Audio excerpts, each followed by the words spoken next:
Hey, everybody, this is Amy Bernier with Say Yes Coaching, and this podcast is called Being Brave with Amy B.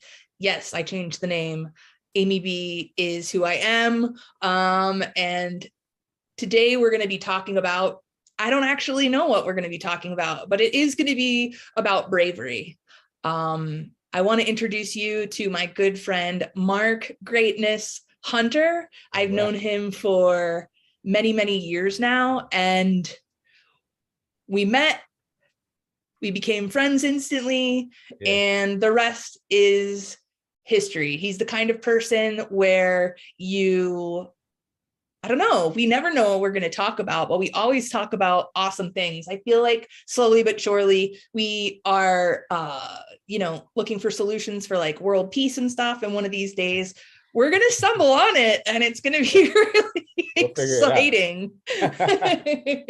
So Marc is a speaker. He is an author. What are your other labels? I'm an entrepreneur. I run a couple of businesses. I Am Greatness is one, where it's all about motivation. We're also putting together a clothing line, motivational clothing line with quotes and different things of that nature. I also run a home improvement store with my family. So we do that. We fix residential homes. We also flip houses. And in addition to that, I'm a U.S. Army veteran. So I served 3 years active duty, 2 years in the reserves. I was in Operation Iraqi Freedom and Operation New Dawn.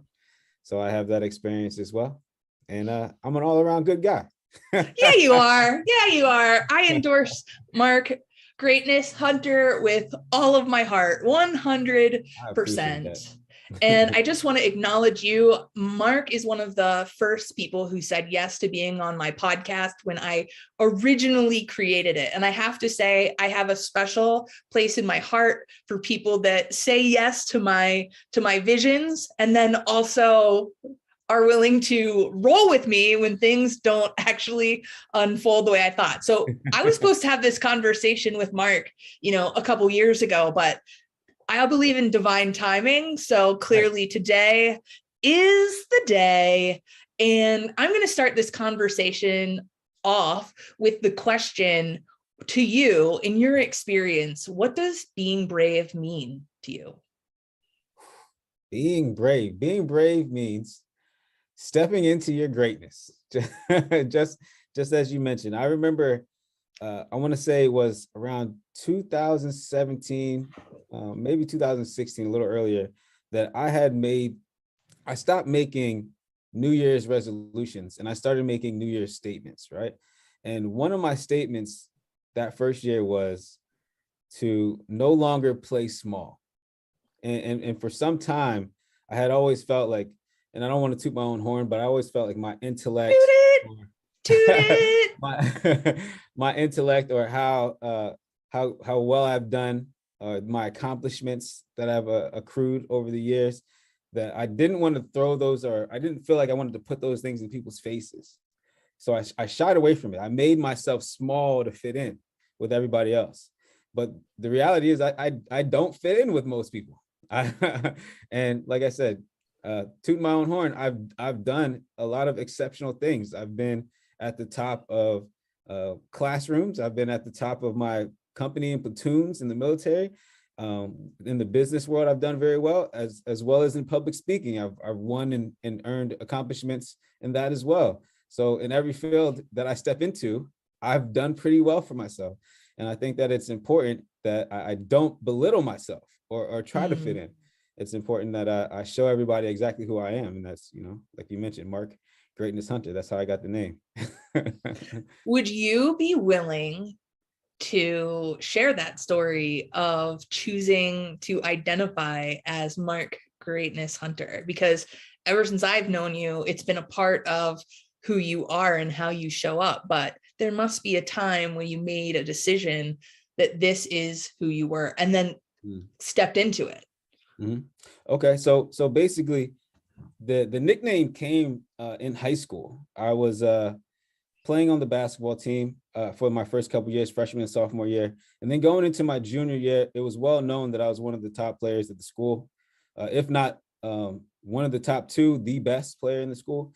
And one day, I went to the tryouts. Me and the coach were having it out. I at this point decided that I wanted to spend more time during the summer chasing girls and partying than actually playing basketball because of being an arrogant young man.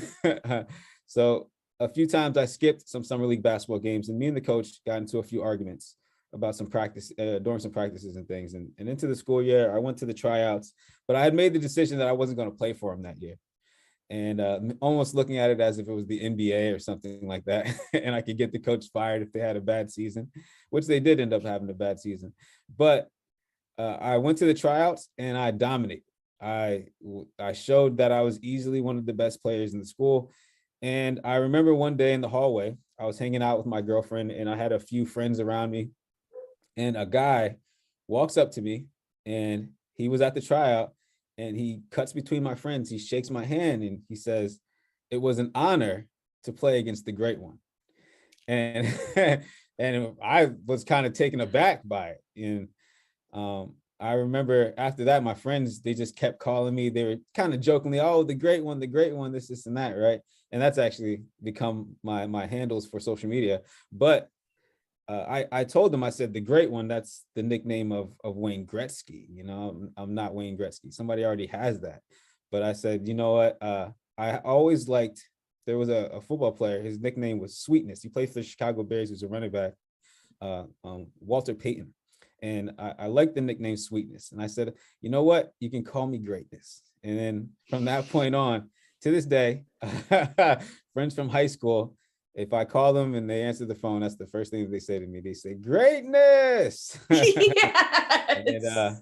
And that just kind of carried on. So I go into college, have friends that were calling me that, and it became pretty well known. Once I got into the military, was probably one of the first times that I really had to earn the nickname. So in the military, they have this thing where they say, there's only one thief in the military, and everybody else is just trying to get their stuff back. Right. So what we all have to do is write our names on all of our gear, just in case someone steals it. So then you can point and say, "Hey, this is mine." So what I ended up doing was writing Marc Greatness Hunter on all of my gear.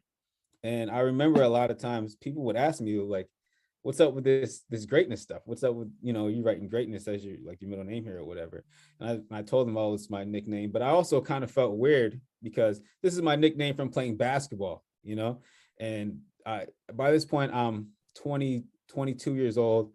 I'm 4 years removed from high school. And these guys don't know me as this awesome basketball player.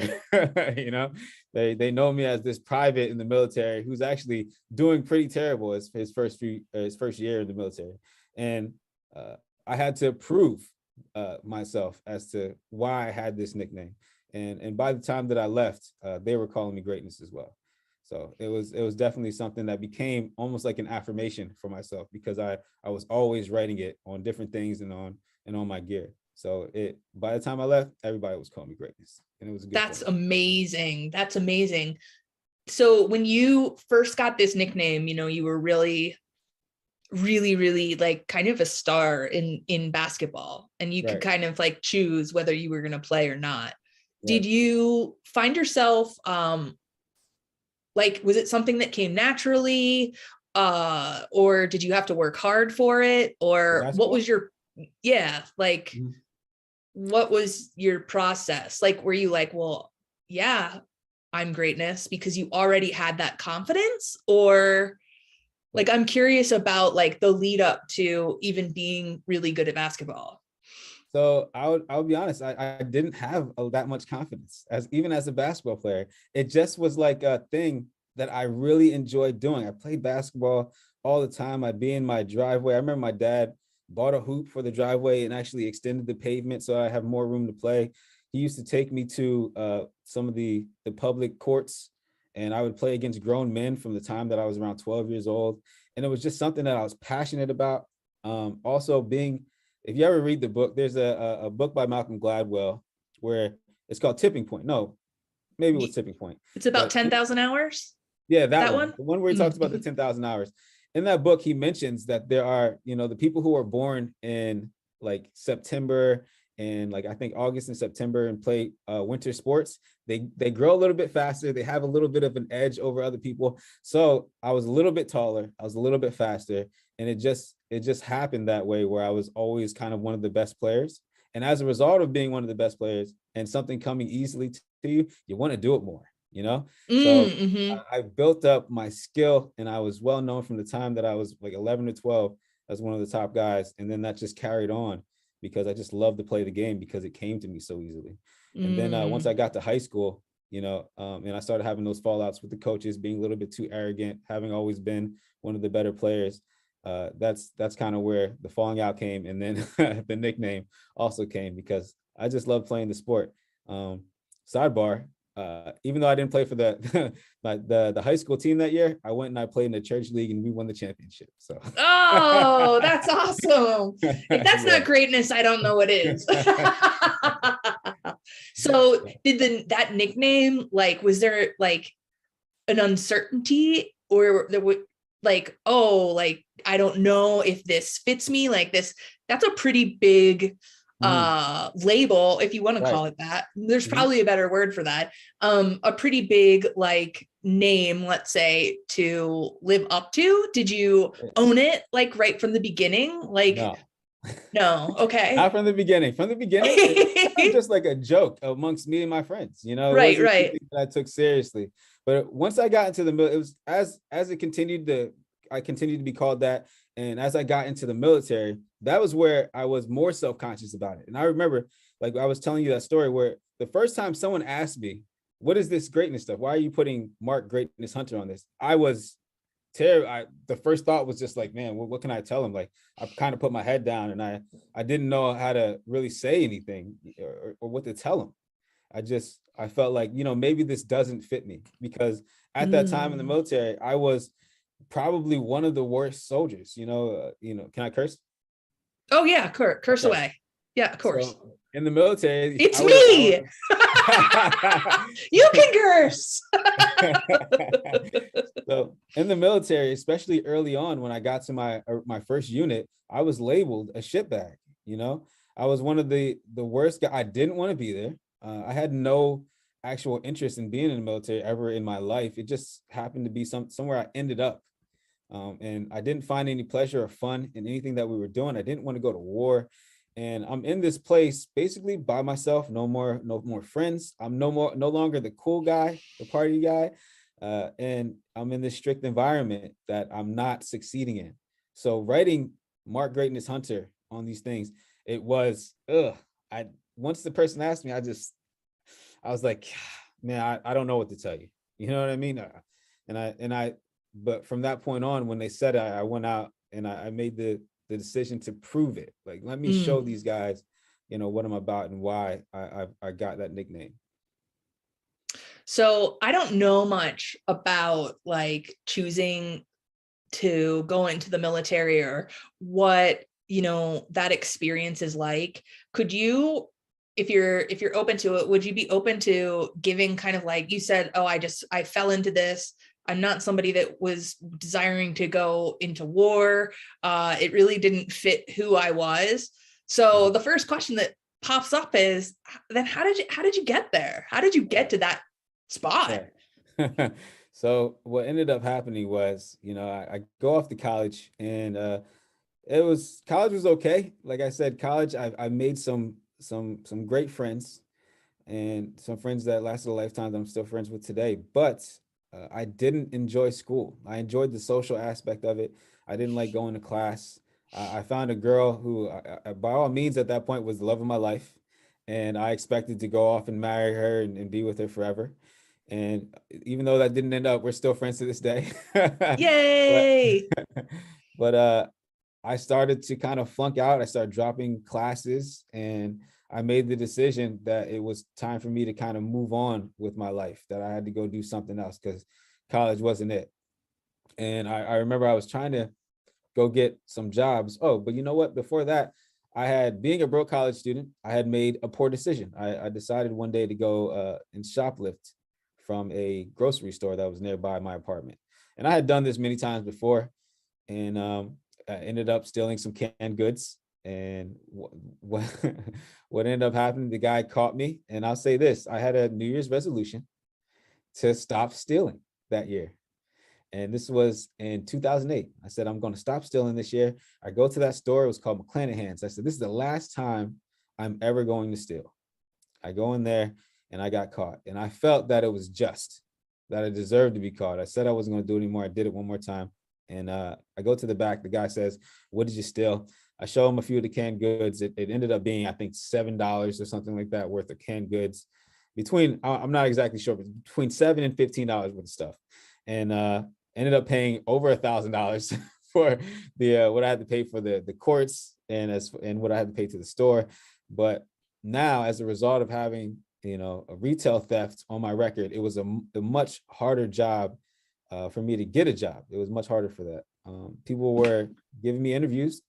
It turned out the interview would go great, but then they do the background check and saw that just a few months ago, I got caught shoplifting, right? And as a result of going to several interviews, ended up finding a job doing some type of woodwork that I just didn't enjoy. I didn't want to do that.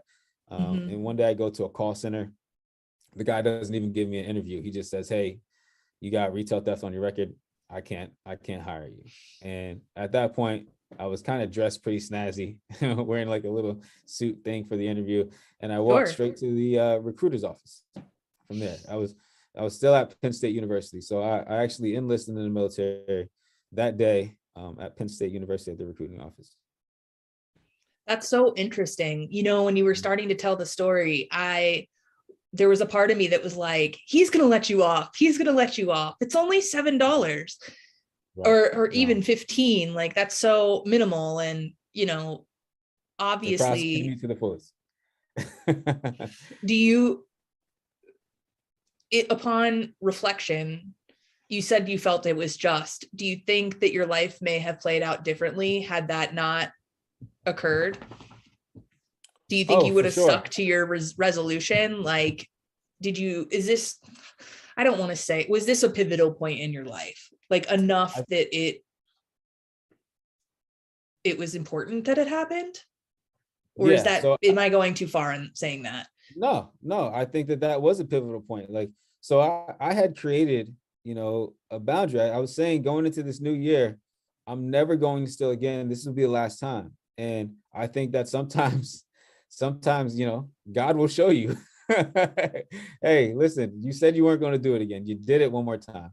And listen, this is your consequence. And as a result, my life ended up diverting a completely different way. And I can tell you this, I think even from the point when I decided not to play basketball in high school, my junior and senior year, because I just didn't get along with the coach, my life could have gone completely different that way. I could have ended up getting scholarships for different colleges and whatnot. I might have been at a different school. I might have had a free ride. So me ended up joining the military. A lot of that had to do with not just the shoplifting, but also dropping out after 3 years of college. Now I got college loans. I remember my mother, when I told them that I was dropping out, she would call me every single day and she would say, how are we going to pay these college loans? How are we going to pay these college loans? Every day after I told them I was dropping out. I swear to you, it's not a joke. I felt like she would leave home, call me, wake me up in the morning, ask me how I was going to pay these college loans. So I started looking for jobs, and I went to the military recruitment station, the Army, and they told me that there was a program that they could put me in, and that program would pay off my college loans.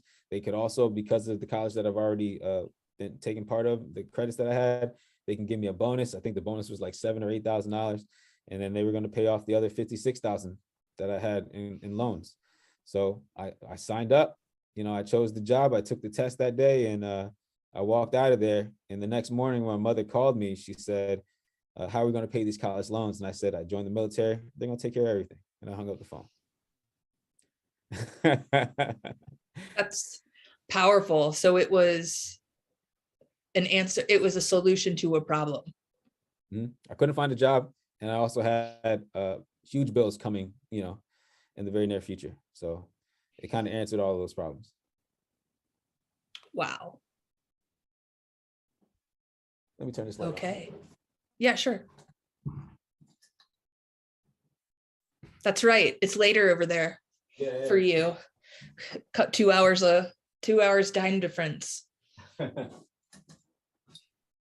little bit. I don't know if that helps a little bit. Yeah, it does. Cool. Right.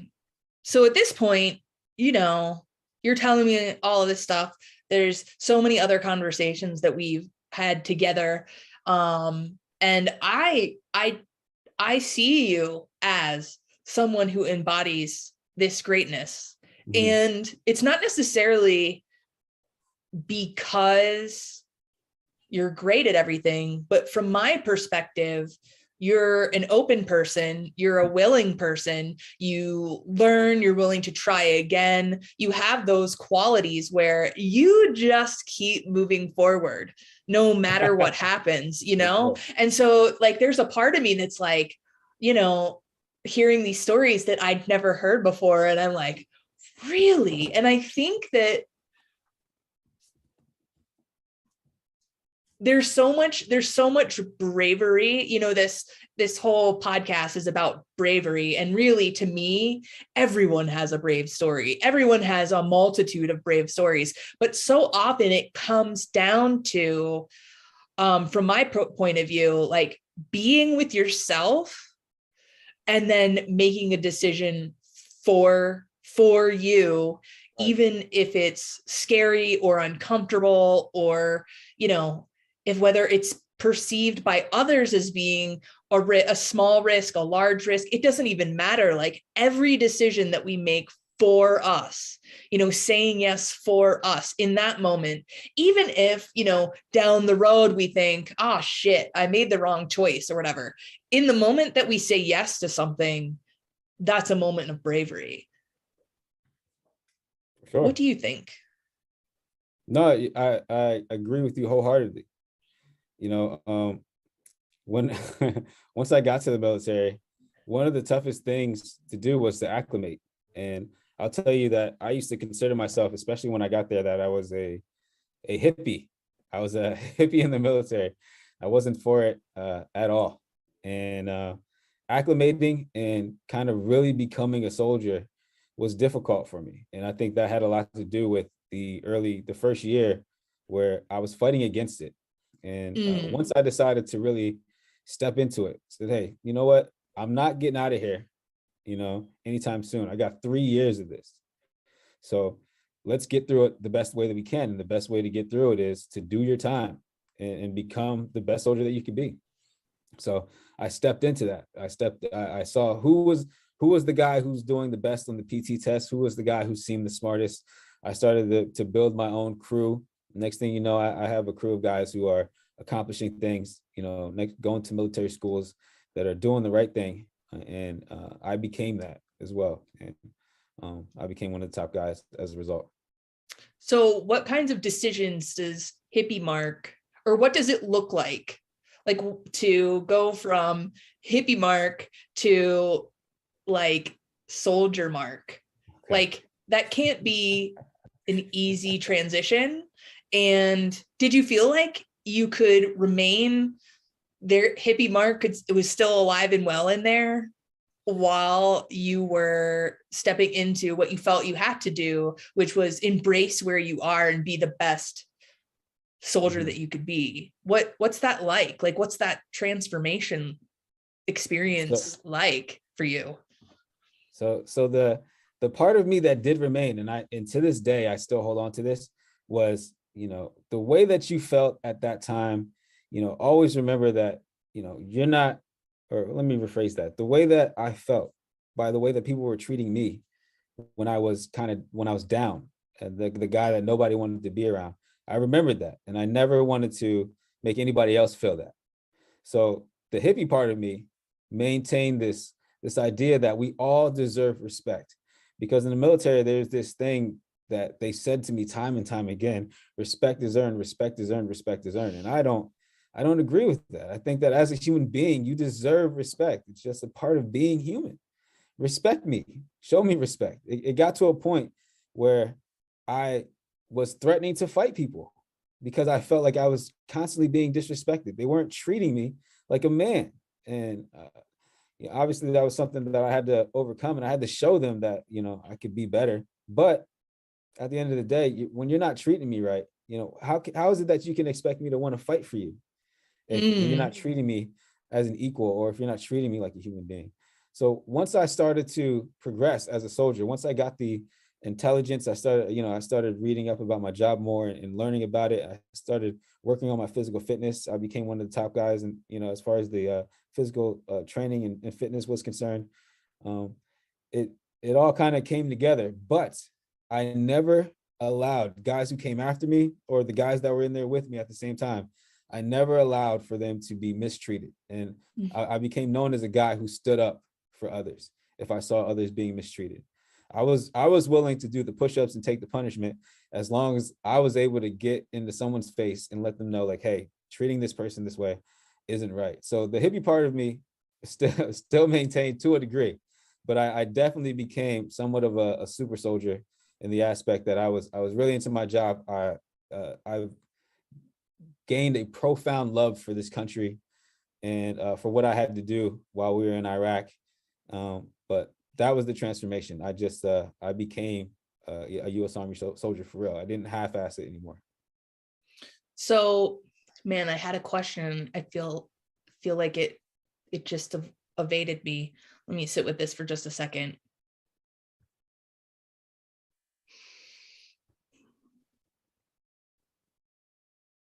So, again, me not having firsthand experience in the military and probably being like hippie Mark more than soldier Mark. But who knows? Like, I don't know. Do you feel like my understanding of being in the military, my limited, probably stereotypical, I'm gonna like have that caveat, is that it's really important to be someone that follow, like, is willing to do it 100% because someone that's superior to them said so, without the element of saying like, are you sure about that? Like, I cannot imagine myself being in that position, only because like I find myself questioning like large groups of people blindly, from my perspective, potentially blindly, but in a trusting way, following the orders. I guess I'm kind of a rebel like that. Right. I really didn't realize that about myself. And probably until the last 10 years, I'm like, you know what, Amy, you're really shitty at following directions. And that's ironic because you spent 15 years telling kids, what to do on some level. So maybe I'm wrong about myself in terms of, what I even just said, if I've been in a position of power, telling other people what to do. So maybe I'm full of shit. I'm always open to learning something new and finding out that, like, I'm limited, so in my perspective, so I'm fine with that. So where's my question? My question would be, yeah, did you have to buy in to it, like, fully, in order to be successful? I'll say this. No. And the reason the reason that I say no is there's a way. Okay.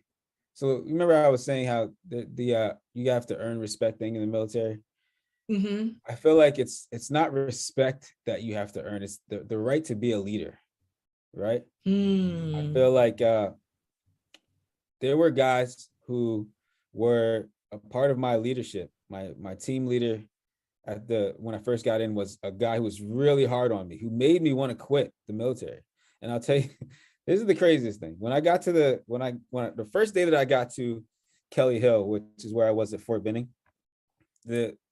I go to my company, and this short guy, his name, we called him Sergeant Van.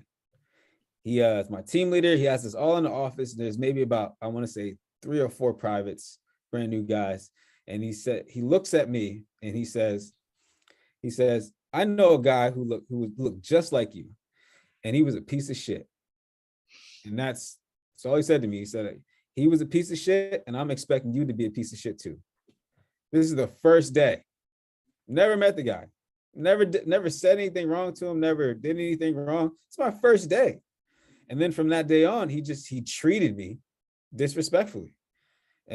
Up until the point that I had to get into his face, and I had to, I threatened him one day. And the story behind that is a pretty crazy one. But I had just to shorten it, I had a guy, I was in training to be a Bradley driver. And as a Bradley driver, you have a crew. It's a 3-man crew. You have a gunner, and then you have the leader of the crew, who was, for me, the LT. I was the lieutenant's driver. So any vehicle that lieutenant was in, I was always the driver. And my gunner, we had just come from the range one night, and he said, hey, just leave your gear in my truck. That way you won't have to bring it all the way upstairs to your room. And then the next morning, I'll just drive up right next to the company. You can throw it on real quick and we'll get in formation. Well, the thing that ended up happening was it was daylight savings time that day, the next day. So I think it was the time had come forward an hour. So he ended up being late. Like he didn't it went back an hour. So he didn't wake up on time. So he was like an hour late, and he lived off base. So he had my gear. And at the time, I'm a new soldier. I don't know which guys are bad soldiers or have been bad soldiers for years. This is a guy that they assigned to me. I've been there a couple months. And what ends up happening is, like I said, he comes late. He ends up getting into like a car accident situation.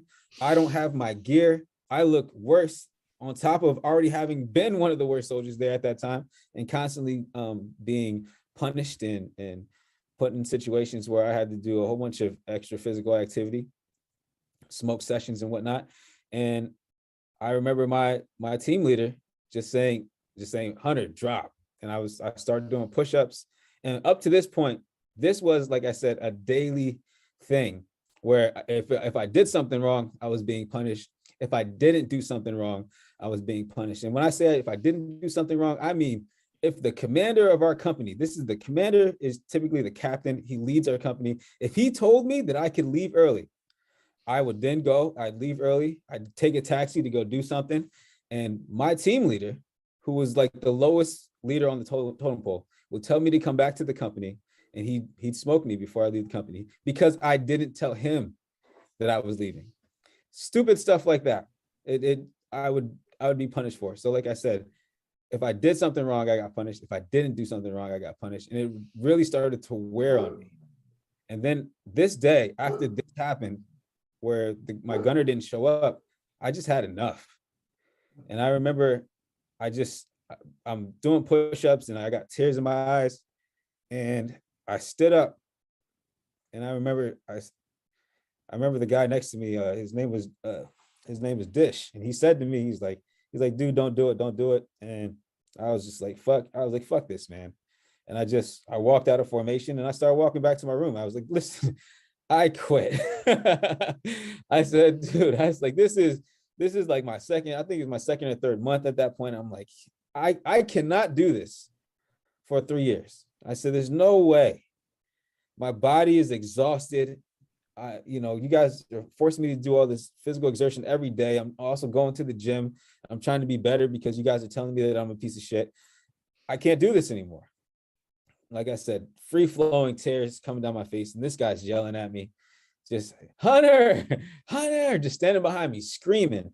And I turned around and I told him, I said, if you say my name one more time, I'm going to punch you in the face. And then I walked away. Then I had another guy who I respected. He came and he stopped me. And then we had a conversation and we figured it out. But I remember that was the day that broke me. But then on top of that, I realized that not everybody deserves to be a leader. There's not everybody deserves to be respected. And that was something that I held on to. I didn't respect every leader that was in the chain of command. I respected a few people who proved to me that they deserved to be there as leaders. I respected my squad leader, Sergeant Mac, and I respected, more importantly, my platoon sergeant, Staff Sergeant Rodriguez at the time. Right now, he's a command sergeant. But yeah, I respected those people and they taught me a lot. And I love those guys, and they became like pseudo fathers for me. And a few of the reasons that I became successful in the military was because of those guys.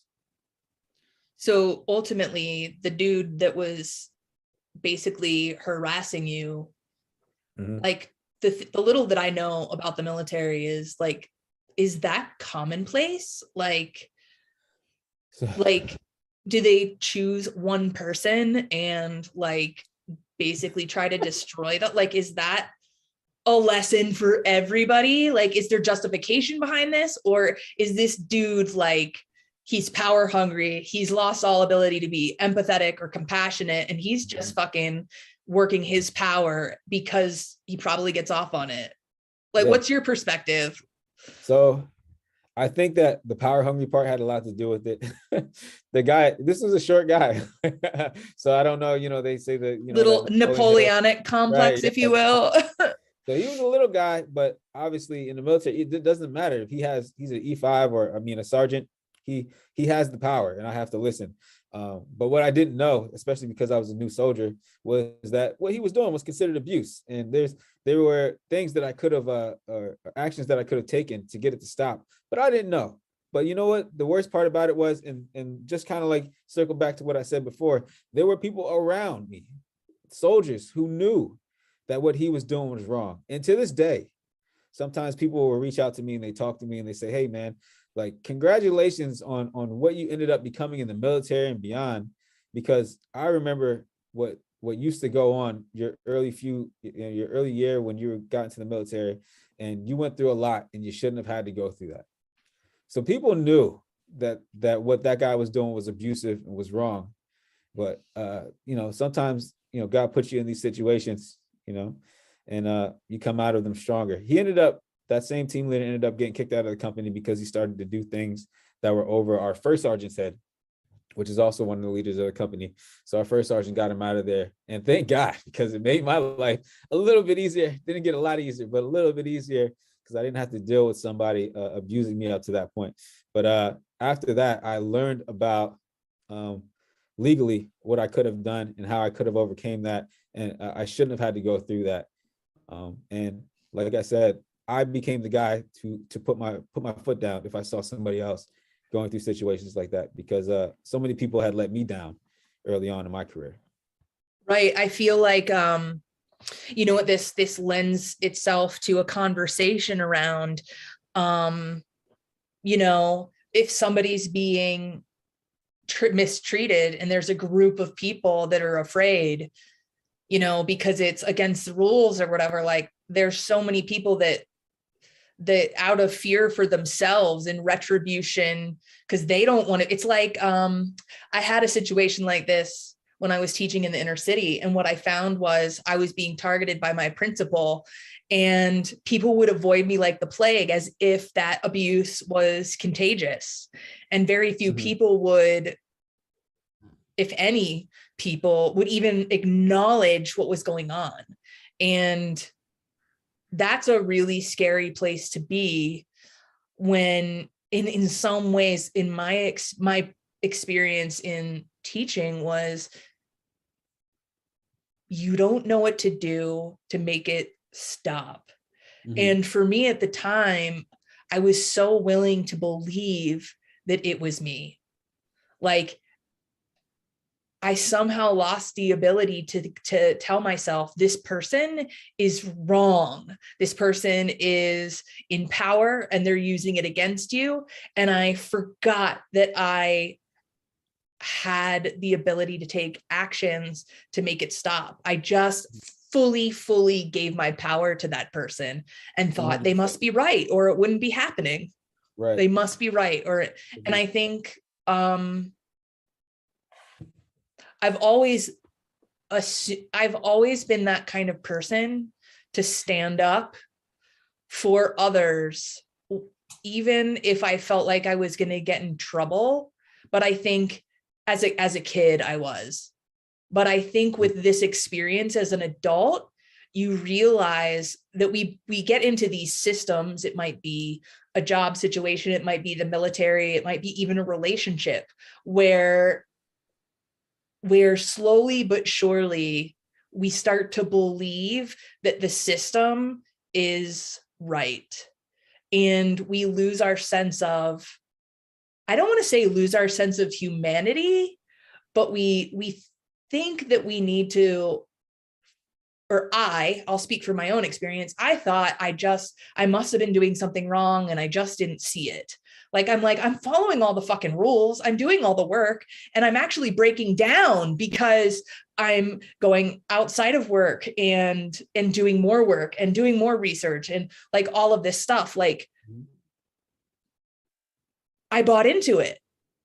Yep. And I didn't think that I would be like, there was a part of me upon reflection. I'm like, I never thought that kind of thing would happen to me, but it's kind of like an insidious thing that if everybody around you buys into the system and the rules, then it's really, really hard, like psychologically, to not also 100%. buy into it, you know? 100%. Yep. I started to believe that I was the shitbag that they were telling me that I was, because he's putting me through all this stuff. There's got to be a reason for it. And then I'm going after work, I'm hitting the gym, I'm trying to become better.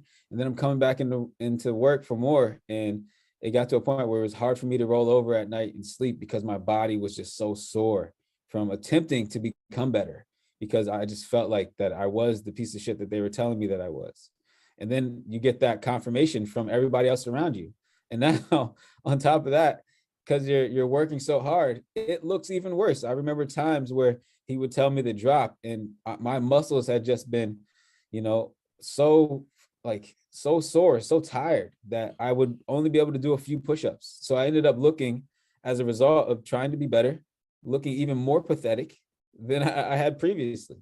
And then you got even more people from other platoons and other individuals seeing you getting smoked. And it was definitely a confirmation. And that's part of where I was telling you, writing down Marc Greatness Hunter on my equipment. It was hard to explain to people what that greatness meant at that time, because they had seen otherwise for months, previous to that. So, stepping into that was difficult, but it was something that I always knew that a place that I knew that I could get to, but I just wasn't there yet. And I just had to prove myself that I could get there. I really have this sense that not everybody could move through that type of scenario and ultimately come out the other side. I don't want to say better, because you were worthy of respect and appreciation before you joined. I 100%, but there were definitely some lessons there that gave you some perspective on, clearly, if you became known as the person that would stand up for others, then you clearly still held on to who you really are and were given the opportunity. You probably helped so many people, whether you know it or not, because of who you chose to be in this situation, even when you were feeling like, I'm a piece of shit, like they're saying, like, I see all the evidence, like, see all this fucking evidence. I would be curious as to whether would you speak about your perspective? Because you're definitely a leader. You're a leader in how you show up. It's not just what you say and what you do, but it's who you are, and that's the greatness that I've known since we met.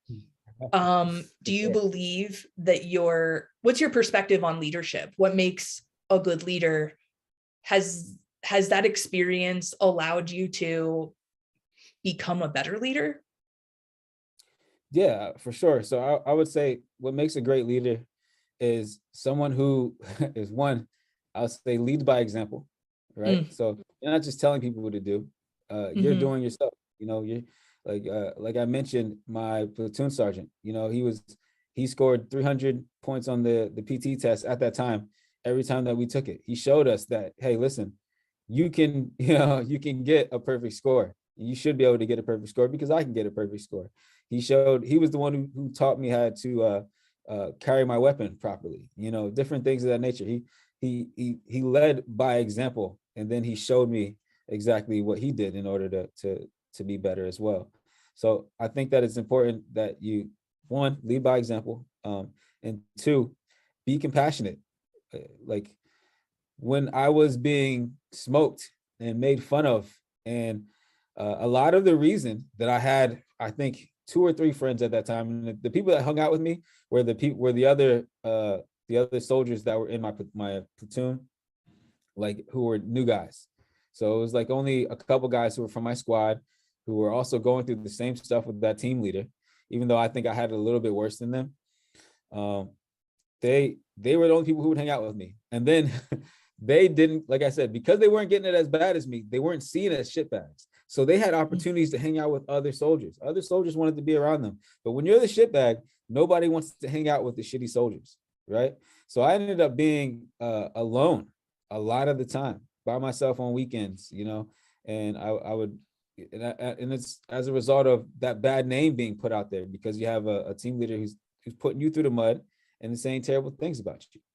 So I think having team leaders, or just leaders in general, who are compassionate, knowing that, hey, you're trying, you're getting better, and you're going to be okay, because I see you working hard.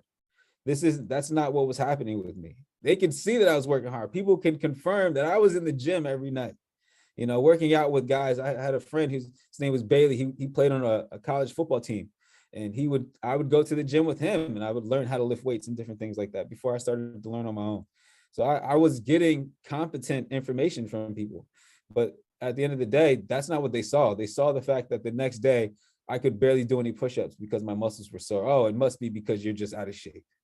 You're just a terrible soldier.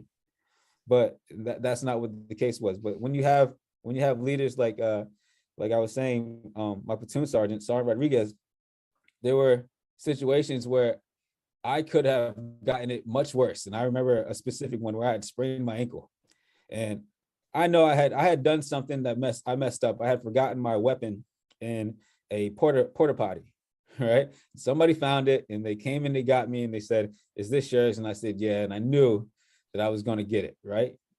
That was my mistake. I understand why I'm being punished. So I did get punished a little bit, and then something happened where I ended up spraining my ankle. I had an air cast on my ankle, and I remember we were in a tent, and I had my team leader, and I'm ready to take everything that comes with that.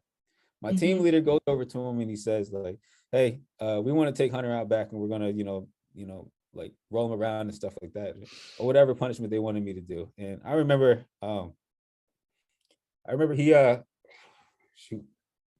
he told me to walk over to him, and they asked me to bring them something, and I got up super confident. I walk over to him like there was nothing wrong with me, and I gave it to him, and then I go back and I walk, and I just stood there because I could hear them, because they weren't too far away from me. They're just like a few cots away, and I just remember standing there just kind of waiting for him to say, like, all right, go, go take him outside, do whatever. And I was ready for it. And he said, no. He said, no. He said, let him rest. So I sat down, and I remember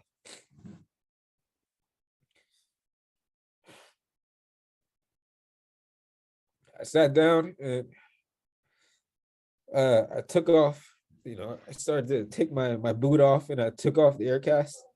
And I remember him I remember Sergeant Ryan just stopping and pointing. He said, look, so the reason he was able to walk over here is because he has a fucking air cast on. And who knows, that could have, he might have saved me from further injury, because I was willing to go, I was willing to do it. But that's a leader. That's compassion. And I remember laying in my cot, and I just remember, just crying. But yeah, that's what we need. Absolutely. And I think that that's how you develop trust too. Yep. Acknowledging your humanity. Like, you're a person.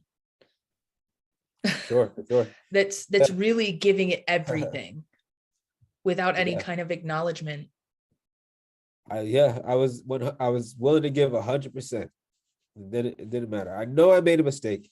I know I'm gonna get I'm gonna get some shit for this for a while. I'm willing to take it, but sometimes you need other people to point out, hey, it's enough for now, you know, and that's important. Lead by example. Be compassionate and understand that there's things that people are going through. You may not understand, but you have to get them to the next level. You can't force them to be there. Right. Like teamwork. Ooh. Like sometimes. Man, Amy, you got me. Thank you. Thank you. Thank you started, for. I knew it was coming. I said, I hope I don't cry. Here we are. Don't worry, I'm over here. I'm with you. I'm with you. I'm with you. It's an honor and a privilege to, through you, witness what you've experienced. And I know for a fact that anyone listening to this story that has felt that way, whether it be in the military or otherwise, will be able to have some kind of comfort from your experience based on your willingness to be brave and share in a true and honest way. Because you know, I have so many, I have so much respect and appreciation for you being willing to have this conversation, because what a painful and, like, I can't even imagine what that must feel like.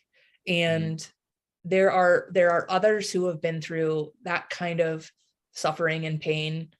You know, it's not like you asked for it, you know, it was what happened.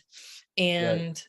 You know, sometimes I feel like when we're in abusive situations, so frequently the person that's being abused, the person that's being mistreated takes on the blame. Like, we blame ourselves and think, I must have done something to bring this on. I mean, and really that's like, maybe with leaving your weapon in the porta potty, okay, like you were willing to go there because you could see, like, this is connected to this thing, you know, but the things that aren't connected to anything, and it just is like you being yourself, is a problem. I think that sometimes we can take on the mentality, like I said before, as that's right. And I think there's a lot of people who have received that type of programming, you know, that type of conditioning. Yep. And so I want to just honor you because you're sharing your story. You're having, you know, emotions about it is representative of a lot of people out there that it could be, have had an experience like that, or are going through an experience like that now. You know, part of the purpose of this podcast is to bring forth the stories, you know, to bring forth the true stories of moving through challenges in a brave way, because these things aren't talked about in like mainstream media. And there is no shame. There is no, all of these things that we might be afraid of. Like, I can say that I have more respect and more appreciation and more, you know, honoring of who you are based upon your sharing. And I really feel like if we can give people a voice to a variety of experiences, there are more people out there that can see, like, they're not alone, you know? And that's what you're doing right now. And I thank you for being on this journey with me. Because it takes a brave person and a strong person to do that, you know? Yeah. And of course I have like a million questions, and maybe we'll have to do another podcast episode, because you and I could talk for ages about this and a variety of other things. But we're coming to the end of our time together. And my last question would be, having gone through this experience and come out through the other side, for anybody that is experiencing something where they're just like, I can relate to everything that Marc Greatness Hunter just shared, is there something that you would want to say to them? Well, the the number one thing that I would say, and something that I experienced while I was in the military, was that you don't have to go through this alone. There's someone out there that you can talk to or confide in. And I know early on when I was going through it with my team leader, they had recommended me to go to the pastor, or there was like I think it was a pastor, and I would go to his office every so often. I didn't go very often, but 2 or 3 times I went there. And just at the end of the day, keep in mind that there are people out there who are willing to help you get through your situation. So find people to talk to. It doesn't matter if you have to talk to 20 or 30 people before you find just the one, but be active in your pursuit to have conversations with other people, and be willing to share everything that you're going through, and be vulnerable. You know, it's a tough thing to do, but I know I could tell you that there were weeks on weeks and months on months that I was by myself. And there was even a time where I called my father, and I didn't even say anything to him. I just called him, and I was on the phone, and I was crying, and I didn't want him to hear my voice was shaky, but I just listened. I just listened to whatever he had to say, you know. And he said some words to me, and that was that. And I didn't say anything to him, but I think through the phone he could feel me, you know. But so just find people to confide in. You know, there's always somebody. Absolutely. Okay, so I have one more question. I know I'd say as a last question, and then I have another question, but I do. So connection and moving beyond the aloneness and not giving up in terms of finding somebody you can talk to is what I heard you say. Would you say that that's correct? Yeah. Mm-hmm. So so let me put it like, some of this alone time, and this is also me being an individual who at that time loved reading books. So I had read a lot of self-help books and things of that nature, you know, about writing down goals and stuff like that. So a lot of me becoming successful in the military too had to do with, I might have been alone, and I didn't have many people to talk to, but I wrote down goals. I said, what is the top soldier in our company? And how did he earn his respect? And I remember at the time there were guys who had these triple stack badges on their uniforms, and it was airborne, air assault, and they had been to combat, so they had a combat action badge. And I said, okay, I can at the very least get 2 of those. You know what I mean? And ended up going to Iraq. I did end up getting a combat action badge, but I went to airborne school, and I did have an opportunity to go to air assault school. It got canceled at the last minute. But further from there, I ended up going to all these Army combatives classes, and I ended up earning reaching the highest level in Army combatives in the military. And these ended up being my accomplishments, something that put me above, everybody else. But I earned those things. Mm-hmm. I wrote down goals. I figured out how to accomplish them, and I made them happen. So awesome. I would definitely tell people to write goals, and definitely find people to confide and find people to talk to, because you shouldn't go through these situations alone. And that was probably my biggest mistake, although I did okay. Yeah. So my other question is, if you're a person that is witnessing someone else being treated poorly, and what would you say upon reflection, what did you need from someone else at that time?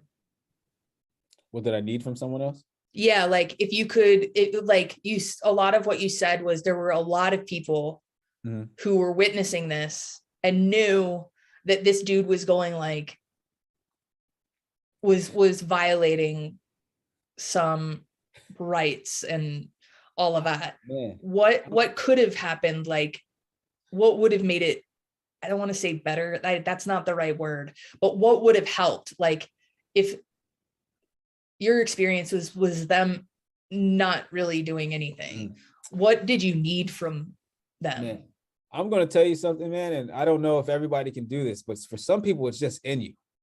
Not everybody has that audacity to stand up to people when something's happening, something bad is happening, and something bad is happening. I've always kind of been that person. I had a conversation with a friend a few months ago, and he was saying that, I wasn't, a super aggressive person. He was like, I was the first person to always stand up for people. I was the first person who'd be willing to fight if something was to go down, but I would never be the person starting the fight.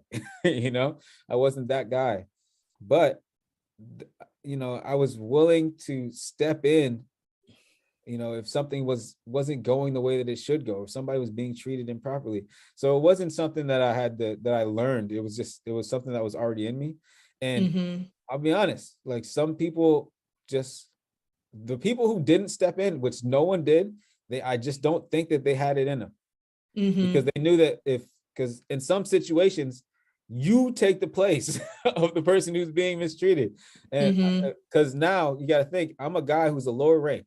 And there were situations where I saw people who had the authority to make somebody do something that wasn't right. And I was there, I stepped up for them. But then as a result, for talking disrespectfully to these people, I then was punished. Not a lot of people who are willing to take your position, but I was willing. Hey, listen, you can't outwork me. Yeah. Like I'm willing to take it, but I'm not going to let you continue to belittle this person. I remember one time it was there was an E5. He made a guy stand up, like he was sitting in a chair. And I was just like, that's not how you be a leader. I was like, leaders, you don't take his chair, and I even though this was something small, we got into it a bit, and then I got punished for that, but I refused to drop for him. Like, I said, not for you. I said, I won't do it, and then I had another team leader who handled me. But situations, small things like that, like, hey, listen, that's a man that you're talking to. Like, you can't just come in here and because you have rank and start to throw things around or make people do things. That's not how that works. It's not leadership. So like, it's something that I think everybody can learn it, but you got to be willing to take the punishment. It's just like I was telling my brother the other day that everybody should know how to fight. And the reason is because you should be able to say and speak freely in any room that you're in, but there are consequences for the things that you say. Some people may take it offensively. So in any room that I'm in, it's not that I want to fight you, but I'm going to say what I feel needs to be said. And if you think that we have to go hand to hand because of that, I'm willing to do it, but I'm not going to allow you to belittle or to say things that I think that are incorrect. I'm going to get what I have to say out. And I don't mean it disrespectfully, but if you take it that way, I understand what we have to do next. So it's important, everybody, you have to have that gall, that audacity to be able to stand up for what's right and to be able to stand up to somebody who may be bullying you, and I don't think that everybody necessarily has that. And I don't fault the people who weren't able to do that for me. I don't fault them at all. I don't hate them. I don't say anything bad. Some of those people choose not to speak to me today, but I've never said their loss. Negative to those people. Yeah. One more story that I got from that. Okay. Well, may I interrupt just really quick? I just want to appreciate you for being that person, for making that choice, because as a woman, especially in a group of people, there can be circumstances where, as much as I want to be like the strongest and, stand up to people, oftentimes, men or masculine identifying humans will literally have the physical strength that I don't have. And I find that when I'm with, a masculine being who is willing to stand up for me and for others, the amount of safety and the amount I'm able to like actually relax and be at ease within myself, it's seriously, it's so appreciated. I've been in situations where, well, there's a whole other part of my life that most people don't know about, but like at times, like, as a woman, you can be in unsafe situations. And if even a man walking down the street that sees someone else, stepping towards a woman, like, I feel like there's, because we all get in bad situations sometimes, but if someone is willing to step up and be like, I got you, that it's like you said, it's not something that is within every person. I think it can be developed, yes, but like from a feminine standpoint, the masculine beings who are willing to do that, you have my respect, my appreciation, like really next level, because there are some circumstances where my ass has been saved by someone like you, who is like stepping into someone who's maybe not respectful, let's just put it that way. And it's so appreciated. And I find that the safety that you bring to a scenario is like, there are no words for the gratitude that and I'm sure quite a lot of other people feel. So that is quite a quality that is appreciated, if no one's ever told you that before. Yeah, I'm glad you said that. I'm gonna send a recording of this to my cousins, because I was explaining that to them too. I said, hey, listen, I'm masculine, so you don't have to be. I said, you get to be you. He's like, and if any threat comes this way, I'm going to take care of it. So that's, you can be your you. Cousins are women? Girls, 3 girls. Yep. I can't explain to you, like, and I've just learned as like a grown-up woman that wasn't something that I had or felt. And it could be for a multitude of reasons. I'm not blaming anybody for anything, but I've been the kind of woman that has like had to take care of myself for a really, really long time. Yeah. And when in the presence of someone that's like, I got you, like, oh my God, that almost makes me want to like cry with relief, because having your own back. And I think a lot of women out there have had to kind of step in the masculine role for themselves, time and time again. And, when you've done that for a really long time, I will be honest, it's not the most natural. It's scary. It's scary to I'll be like, oh, somebody's got my back, I can relax, So it's a thing. It's out there. And I appreciate that you're aware of it and that you've verbally expressed it to your cousins, because they might not know now, but like, that's an expectation that they can now bring forth and expect from the men that or the masculine beings that they may desire to be with in a friendship or a romantic relationship. You've set the standard. They don't know anything different. So you've done them a service, whether they know it or not yet. But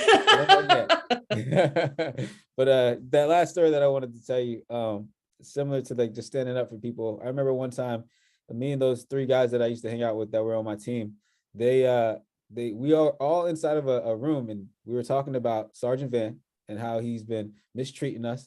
And that the next time, we're talking about the very next day, so the next time that he tries to drop us or smoke us for something stupid, so all 3 of us, we just need to stand up together and say, no, we're not doing it. Like, this is wrong, so on and so forth, right?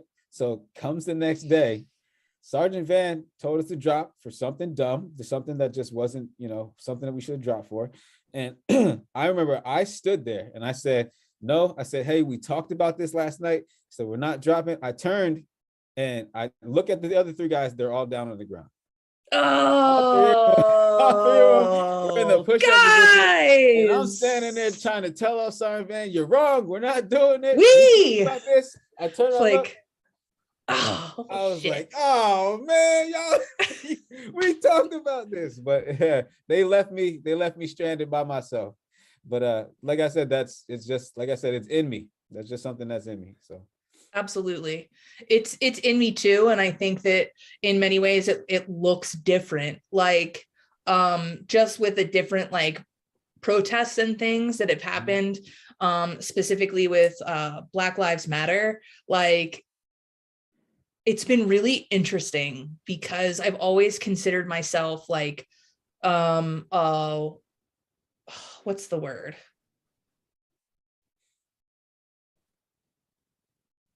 An activist of sorts. Okay. And I realized that that the type of activism that you do can look different from person to person, Right. you know? Because I'll be honest, through my ability to choose, hence white privilege, I will acknowledge that, I was afraid to go to the protests. I was afraid to go. So I chose to advocate in different ways. But like, I'm curious, like, that is me being able to choose. And I wonder if I justified it because of the fear and I chose the easy way out, or whether I'm justified to have my advocacy look different. Well, I don't know. You can tell me I made the wrong choice right to my face and I will take it. I don't think that you made the wrong choice, but here's what I will tell you. Are you just saying that because we're friends? No. So this is something. And I didn't expect to bring this up, but I'm bringing it up. Okay. So check this out, right? Martin Luther King had said something that all Black people are important. And what he meant by it, right, was that there are different types of Black people. There are Black people who are willing to be on the front lines and they'll be out there protesting. There are Black people who will be in the politician circles and they'll protest in that way. They won't be outside with you though, but they'll be in that way. There are business owners who will protest in their own ways. So everybody is important. Everybody has a job. So you choosing not to necessarily go out to the protest, there's other ways that you can show your activism, and it doesn't necessarily mean that you have to go outside. I didn't go to any of the protests, and the reason for that is I know that I have a voice. I know that I can speak, I can do other things that shows exactly who I am and what I stand for. And eventually through business, through just me articulating things, that I'll be able to get things changed in that way, because that's my power. That's my superpower. I don't necessarily need to be out there. Not to say that I wouldn't ever do it, but I didn't, because that was my justification. There's other ways that I can make a change or that I can help that don't necessarily mean me actually going out there and picketing or being out there making or chanting, you know? Yeah. That's how they did it. That's what they were good for. And then let me go do what I'm good for. So yeah, absolutely. Using our strengths. Yeah, right. Actually, I've listened to a couple of different speakers of different races who have spoken to this very same theme. And one of them said, like, can you imagine like all the sensitive, like empathic people like going to a protest and like just feeling all of that feeling? They don't have to go to the hospital purely because they were taking on the energy of anger and grief and hurt and all of that. And I was like, oh yeah, like not everybody's like that. I have to forget that like not everybody like moves into a room and like feels all the things that other people are feeling around them. And I kind of thought, I laughed at the time, but I was like, that's a good point. We all have different strengths and our different ways of using those strengths to stand for what we believe in. And one isn't necessarily better than the other, right? Like we need all layers. Yeah, and just to point out, Martin Luther King, when he mentioned that, he was talking about a butler, because at that time I think there's a Black butler in the White House. And he was mentioning how that Black man is important, although he's not out there marching or picketing with the rest of everybody during his time. But that person's role was important still. So. Absolutely. I'm sure there's a lot of different points of view on that. Some people could judge him and some people could say, he's working from the inside, he's a very powerful person. And yeah, I think that comes down to like leadership too, that there are different types of leaders.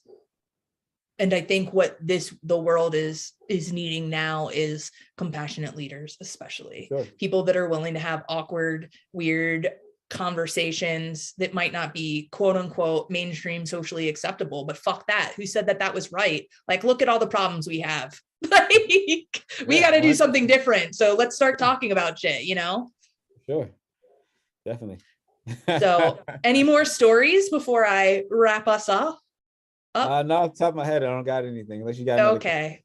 All right. So again, Marc Greatness Hunter. I highly recommend. I'm going to put all of your bio information, your contact information, social media. Everybody that's listening, go like, follow, love this amazing man and what he's bringing to the world. And for anybody that's like, I need to hear more. Can I work with this greatness person? And, how can I get in touch with him? Do you have any way for people to reach out if they want you to speak? Guys, he's a speaker, he's an author, he's available to talk to your teams, to you one-on-one, to large groups. He's going places, and he's open to opportunities. Is there a specific way for them to get in touch with you that would be best? So as I mentioned, my website's down right now, but I'm gonna get it back up.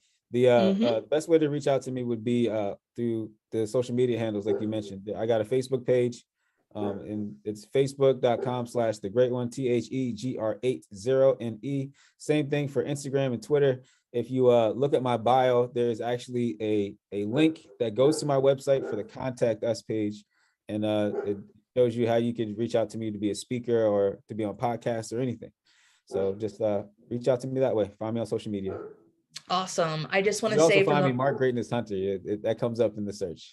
Woohoo! So lots of ways to reach out to Marc, to get to know more, to find out how you can, get in touch with him through that. And I just want to say, Marc, thank you so much from the bottom of my heart for being with me and being willing to share who you are and some of the stories of the things that you've experienced.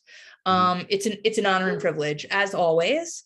And I'm really glad that this happened, that we're able to do this. I feel like your story and stories can really have an impact on the world. And so thank you for being here. Thank you for calling me and asking me to be here again. Absolutely. And I'll come back as often as you want me to. Awesome. Sounds great. For those of you listening, I'm going to wrap up. I just want to appreciate all of you who are listening to the Being Brave with Amy B podcast or watching it on YouTube. Go ahead and subscribe to the YouTube channel, to the podcast, and follow me on Facebook and everything. If you know of someone that has an experience that is truly one of being brave, whether that's, everyday bravery, whether that's large leaps of faith, everyone has a story that can bring so many gifts to others. So feel free to reach out to me with recommendations of people. Until next time, I see you, I believe in you, and I love you. And don't forget to say yes to you. Be brave and say yes to you. I almost forgot the be brave part. All right. See you guys next time.